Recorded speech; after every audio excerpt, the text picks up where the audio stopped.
Dulu kalau kita nampak orang bisnes yang relax kat tepi pantai, mesti kita ingat dia ada sampai 20 orang staff kan. Tapi tak, sekarang dah lain dah. Sekarang tak ada staff pun boleh buat benda yang sama, sales yang sama sebenarnya. Beza dia ialah kita dah tak pening nak manage manusia sebab ada AI yang jauh lagi pandai. Rahsia dia macam ni, AI ni bukan sekadar boleh kerja tau, tapi AI ni dia ada otak sebagai sales closer. So dia tahu bila nak sabar, bila nak pancing, bila nak collect receipt customer. Sampai customer pun rasa rugi lah kalau tak back in sekarang. Sebab dia buat kerja sales ni macam gaji yang 5 sampai 10 ribu sebulan lah. Tapi bayar dia berapa lah? Ni paling power ni.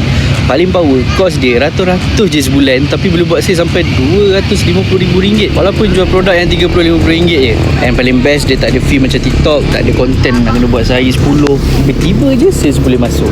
Tapi kena set up dulu lah. So hidup ni bukan pasal berapa ramai orang start, berapa besar bisnes yang kita ada sekarang. Tapi sekarang ni depend kepada berapa cerdik AI yang kita dah buat. Kalau AI tu cerdik, dia boleh kerja keras untuk kita 24 jam sehari, tak ada cuti, tak ada MC. So zaman bisnes yang sales masuk auto tapi fee dia tinggi, cost ads tinggi, habis rawas, habis meningkup, tak ada untung. Tu zaman dulu dah. Sekarang dah tak ada orang mengadap WhatsApp dah sampai lebam. So kalau korang masih manual dan tak pakai AI lagi, itu bukan bisnes tu. Itu sebenarnya kerja yang korang create sendiri. So pakailah AI. Yang paling penting AI yang buat closing sales untuk korang.